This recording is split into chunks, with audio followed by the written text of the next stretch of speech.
Good morning, my dear student. This is class 4th, subject Science, chapter 3 of term 2, Safety Rules and First Aid. And this is summary lecture of chapter Safety Rules and First Aid. In our previous two lectures, we have studied about different safety rules and about first aid. So this is summary lecture of this chapter. इसमें हम पूरे chapter को summarise करके पढ़ेंगे.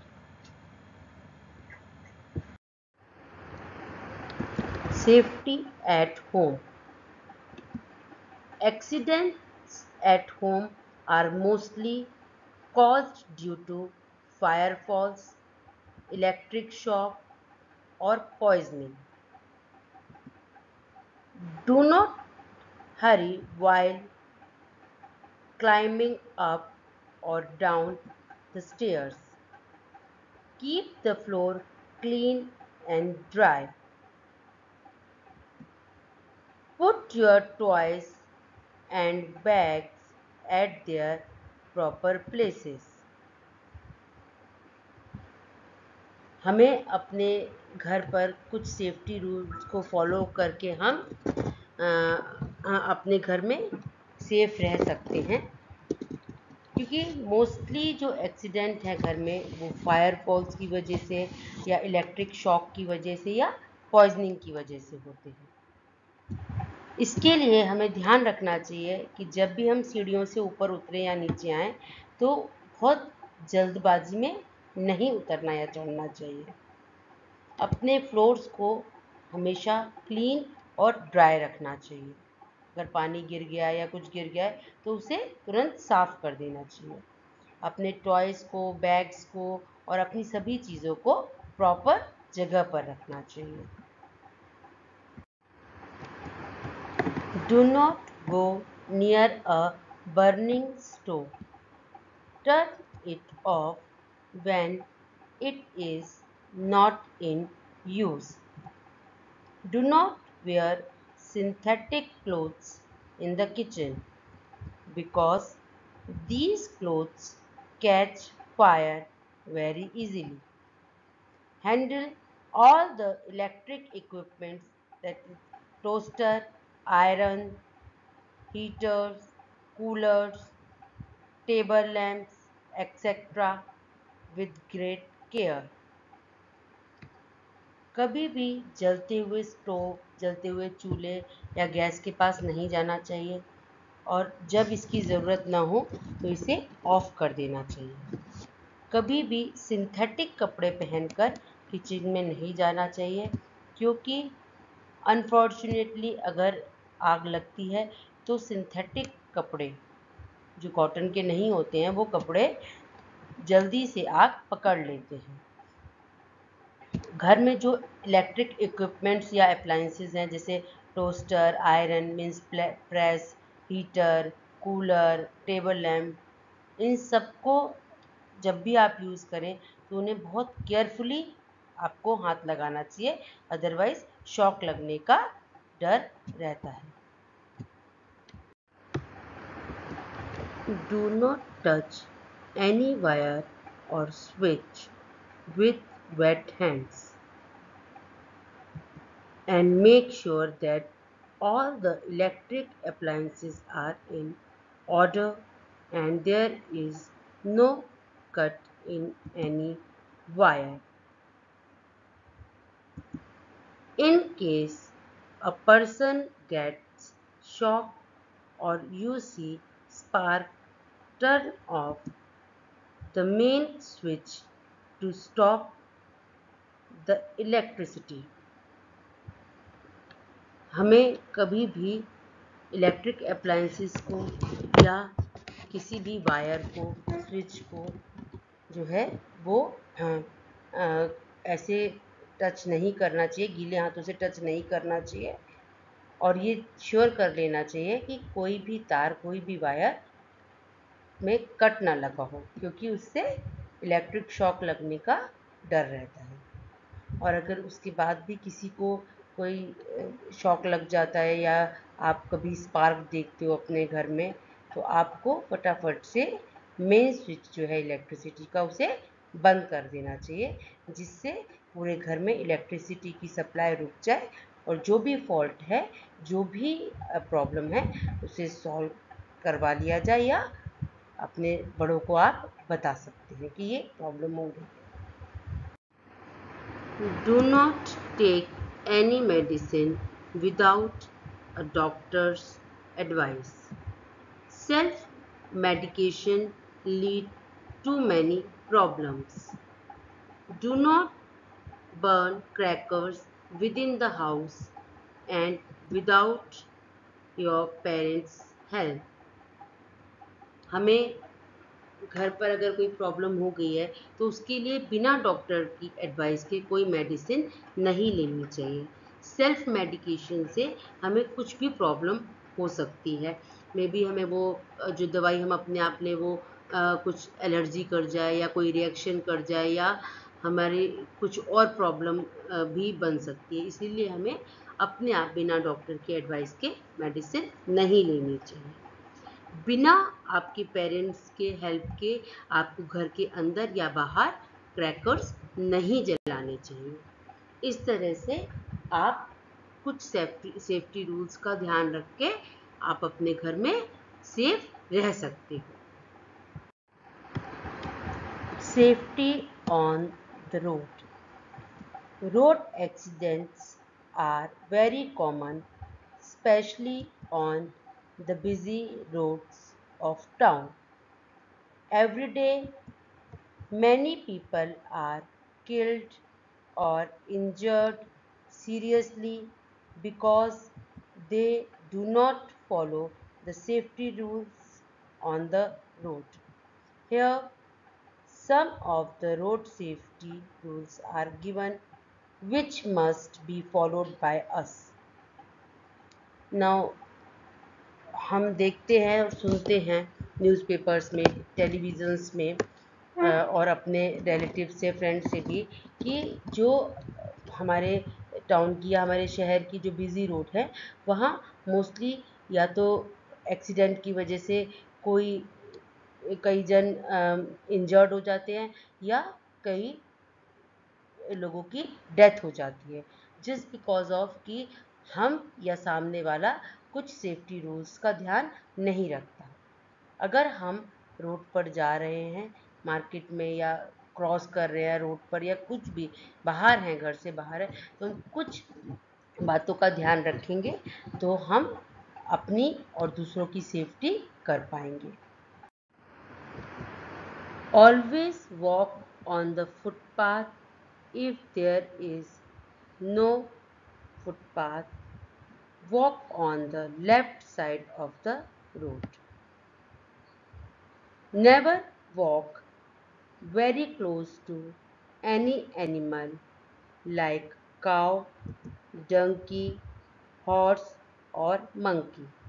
They may kick or harm you.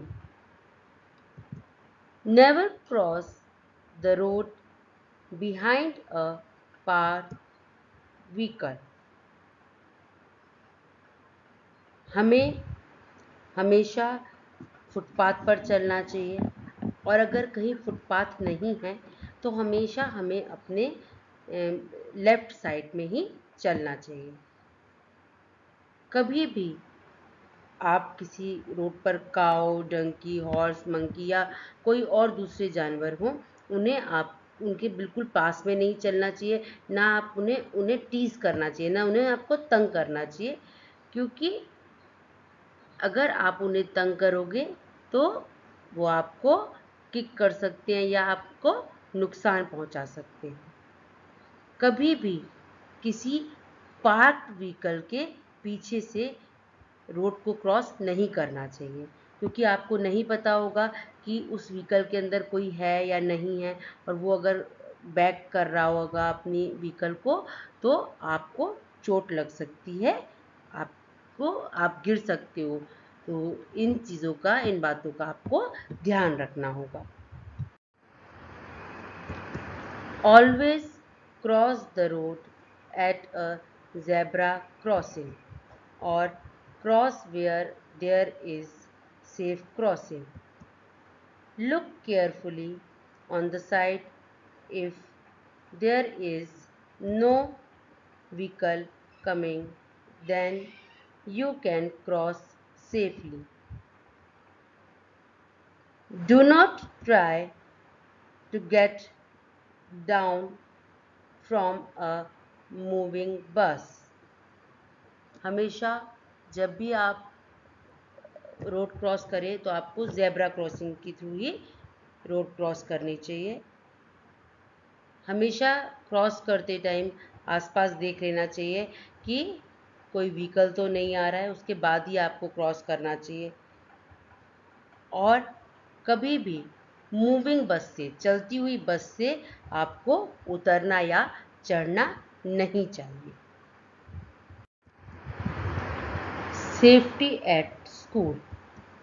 Accidents can happen at school, in the classroom, or in the playground. You must take precautions such as do not try to jump over the desk or table. Use sharpener, not blade or knife to sharpen your pencil. हमें अपने घर या road पर ही नहीं बल्कि अपने school में भी सेफ्टी का ध्यान रखना चाहिए, क्योंकि एक्सीडेंट स्कूल में भी हो सकते हैं, क्लासरूम में या प्लेग्राउंड पे, कहीं पे भी हो सकते हैं। तो हमें कुछ प्रिकॉशंस का ध्यान रखना चाहिए और सेफ रहना चाहिए। कभी भी डेस्क या टेबल पर जंप नहीं करना चाहिए। आपको अपनी पेंसिल शार्प करने के लिए शार्पनर का यूज़ करना चाहिए, ब्लेड या नाइफ का यूज़ नहीं करना चाहिए, क्योंकि इससे आपके हाथ में चोट लग सकती है और ब्लड निकल सकता है। Do not push the crowd around while entering or leaving the classroom. You or someone may get hurt. If you are swinging, swing gently and get down only after it stops completely. आप जब भी school में या classroom में अंदर जाएं या classroom या स्कूल से बाहर आएं तो आपको बहुत तेज़ी से भागकर, दौड़कर या किसी को धक्का देकर नहीं आना चाहिए, क्योंकि इससे आपको या किसी और को चोट लग सकती है। आप गिर सकते हो, आपके पैर में, हाथ में, कहीं पे भी चोट आ सकती है। तो बजाय इसके कि आप दौड़कर जाए आए, आपको धीरे धीरे लाइन में ही आना जाना चाहिए। अगर आप प्लेग्राउंड में हैं और आप स्विंग पे हैं, झूले पर हैं, तो आपको झूला बहुत आराम से चलाना चाहिए और तभी झूले से उतरना या चढ़ना चाहिए जब झूला कंप्लीटली रुक जाए। अगर आप मूविंग स्विंग में चढ़ोगे या उतरोगे तो आपके गिरने का डर रहेगा और आपको चोट लग सकती है। Do not play rough games like boxing. You may get hurt. Never shout in someone's ear. आपको कभी भी रफ गेम्स जैसे कि बॉक्सिंग, किकिंग, ये सब नहीं खेलना चाहिए। इससे आपको और दूसरे को चोट लग सकती है, आपके फ्रेंड को चोट लग सकती है। और कभी भी किसी के कान में आपको चिल्लाना या शाउट नहीं करना चाहिए। इससे जो आपके ईयरडम्स हैं वो हार्म हो सकते हैं, उनको, कानों के पर्दों को नुकसान हो सकता है। तो आपको अपने स्कूल में ये सब सेफ्टी रूल्स का ध्यान रखना चाहिए। इससे आपको और आपके फ्रेंड्स को चोट नहीं लगेगी और आप सेफ रह सकते हो। Safety while swimming. Swimming is a very good exercise, but it can be dangerous if you are not alert. Never go alone for swimming. Go with your elders who know swimming well. You should not swim immediately after having your meals. जब हम swimming करने जाते हैं तब भी हमें कुछ safety rules को फॉलो करना चाहिए। स्विमिंग एक बहुत अच्छी एक्सरसाइज है अपने आप को फिट रखने के लिए, लेकिन ये कभी कभी डेंजरस भी हो सकती है अगर हम कुछ बातों का ध्यान नहीं रखें। हम अगर अलर्ट रहेंगे, सेफ्टी रूल्स का ध्यान रखेंगे तो हमें कभी भी चोट नहीं लगेगी। हमें कभी भी स्विमिंग करने अकेले नहीं जाना चाहिए। अपने साथ अपने किसी ऐसे बड़े को लेके जाना चाहिए जिसे स्विमिंग आती हो, ताकि अगर हमें कुछ प्रॉब्लम हो तो वो हमें सेव कर सके और हमें अच्छे से स्विमिंग बता सके। कभी भी खाना खाने के तुरंत बाद स्विमिंग करने नहीं जाना चाहिए।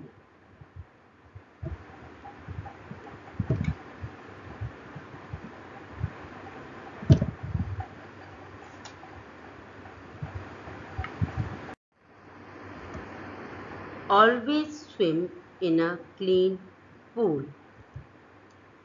Never go for swimming in a deep pool. It is risky. Do not push anyone into the water for fun.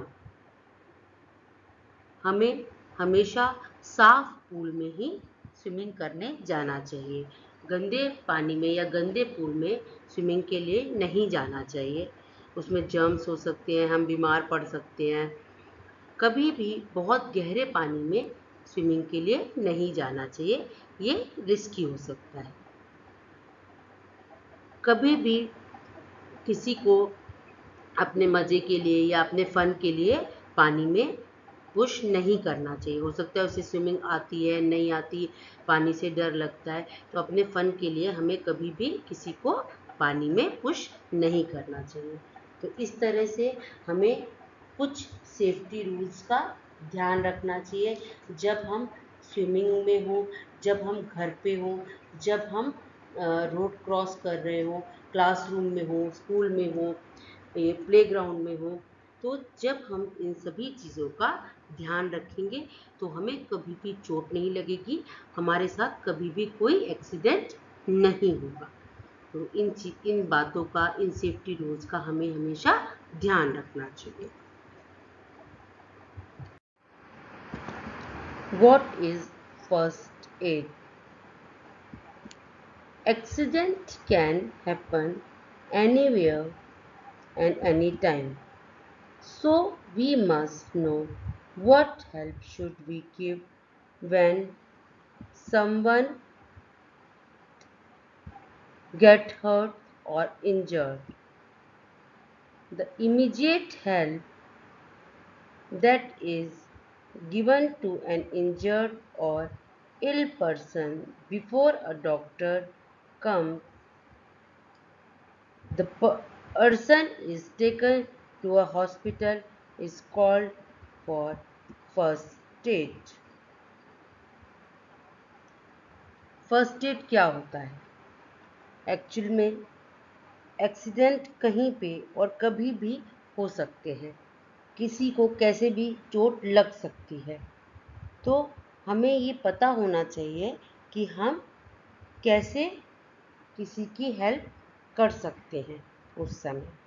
तो जो इमीडिएट हेल्प हम किसी इंजर्ड पर्सन की या बीमार पर्सन की करते हैं, जब कोई एक्सीडेंट हो जाता है या किसी वजह से किसी को चोट लग जाती है, तो जो हम इमीडिएट हेल्प देते हैं उसी को फर्स्ट एड कहा जाता है। हॉस्पिटल पहुंचने से पहले या डॉक्टर के पहुंचने से पहले या डॉक्टर के पास जाने से पहले जो हेल्प या जो एक प्राइमरी लेवल पर हम एक पर्सन की हेल्प करते हैं, उसे फर्स्ट एड कहते हैं।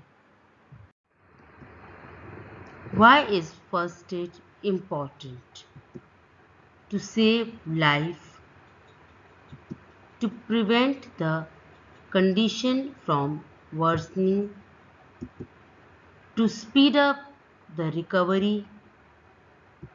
You must have a first aid box at home, school, in your car, and also in school bus. First aid क्यों ज़रूरी होता है?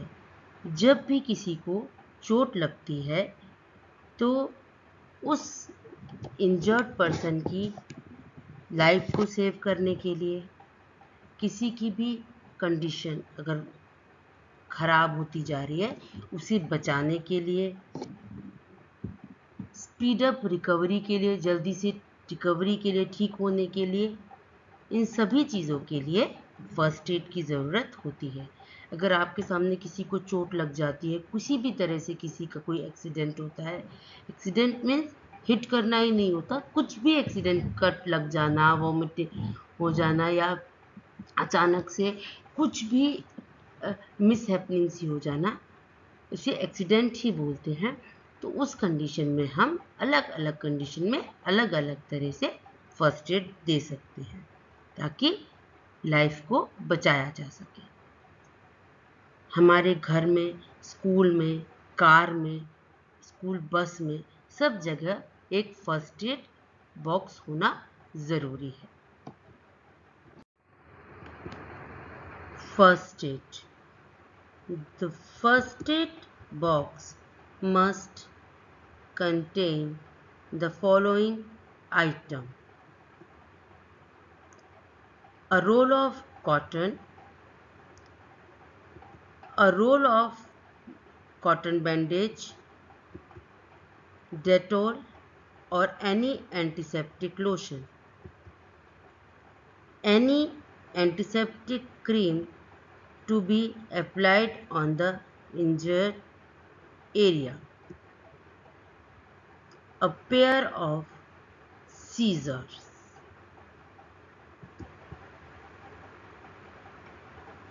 इस तरह से हम अगर किसी इंजर्ड पर्सन को, किसी चोट लगे पर्सन को बचाना चाहते हैं तो हमारे पास हमेशा फर्स्ट एड होना चाहिए, तभी हम उसकी हेल्प कर पाएंगे।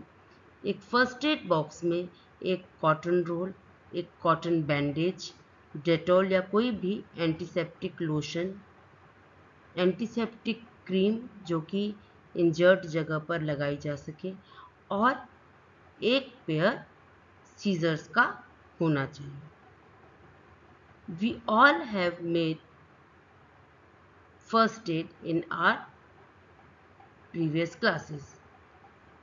हमने कहीं ना कहीं किसी न किसी ओकेज़न पे फर्स्ट एड बॉक्स स्कूल में बनाया होता है, जिसमें सभी जो इस ज़रूरत की चीज़ें हैं वो हम उसमें रखते हैं।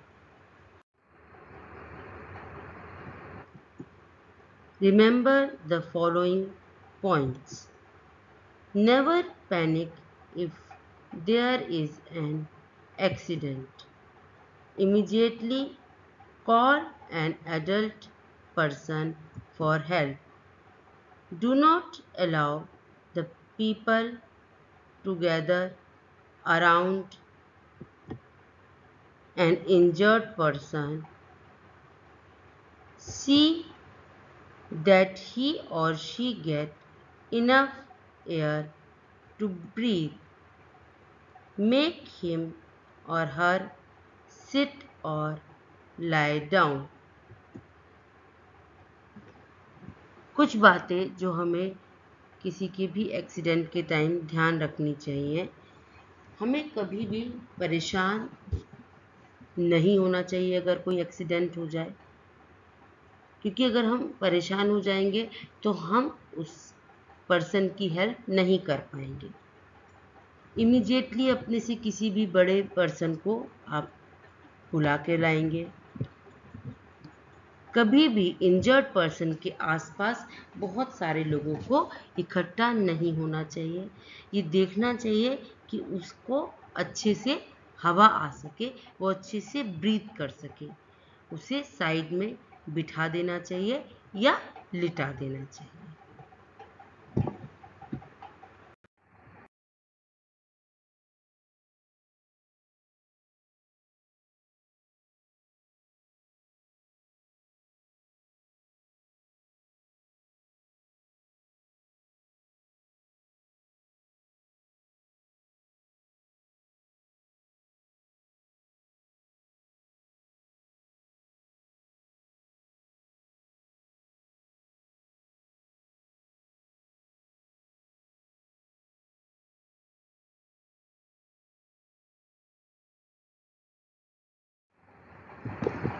See that the bleeding part is brought higher than other body parts.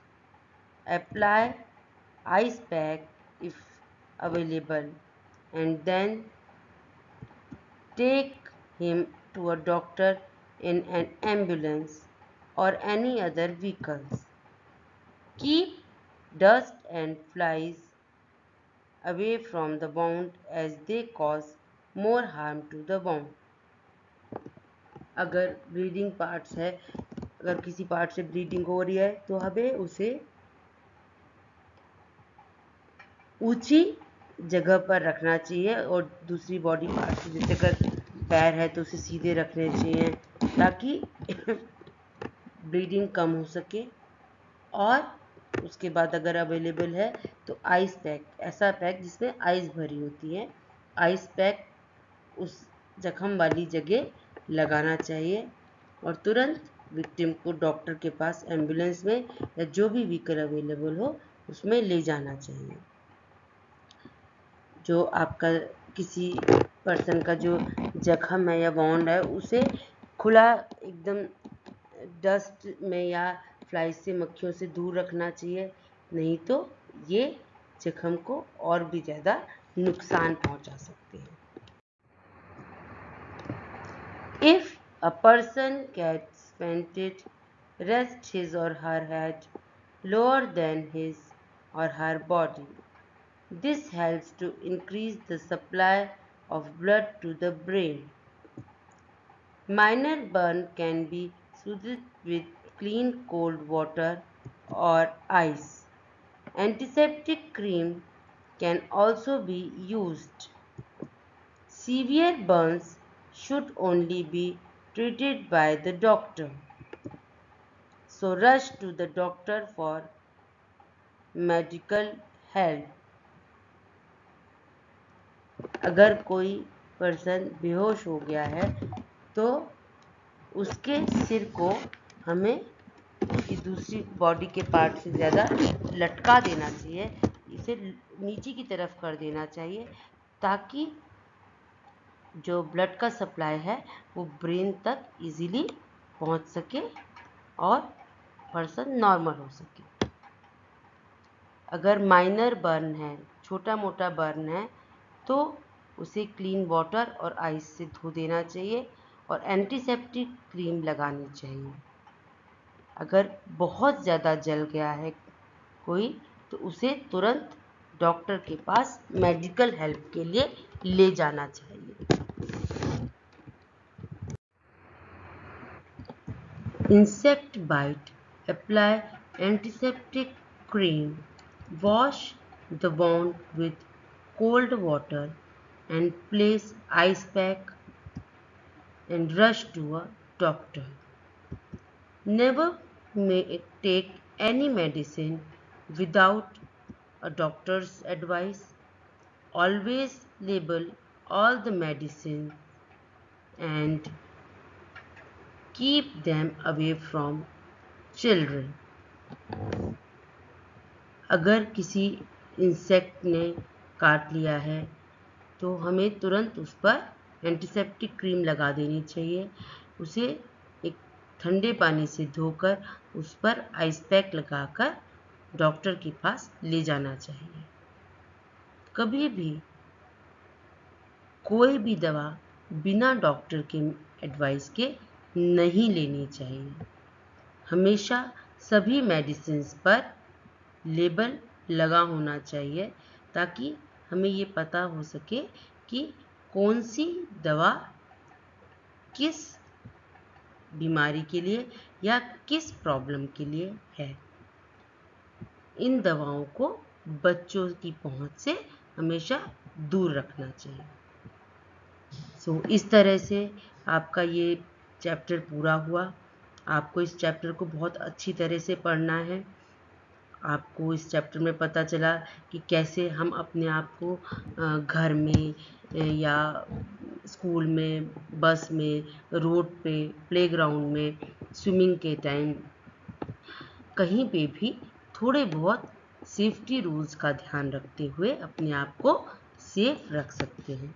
फिर भी अगर कभी कोई एक्सीडेंट हो जाए, हमें या किसी भी पर्सन को अगर चोट लग जाती है अचानक से, तो हम किस किस कंडीशन में उसकी कैसे कैसे हेल्प कर सकते हैं, कैसे कैसे उसे फर्स्ट एड दे सकते हैं और बाद में उसे डॉक्टर के पास पहुंचा सकते हैं, ताकि हम उस पर्सन की लाइफ को सेव कर सकें और उसकी चोट को कम कर सकें। So this is all about today's lecture. आपको ये चैप्टर पूरा पढ़ना है। उसके बाद फर्स्ट एंड सेकंड क्वेश्चन हो चुके थे। Now we will do our today's homework.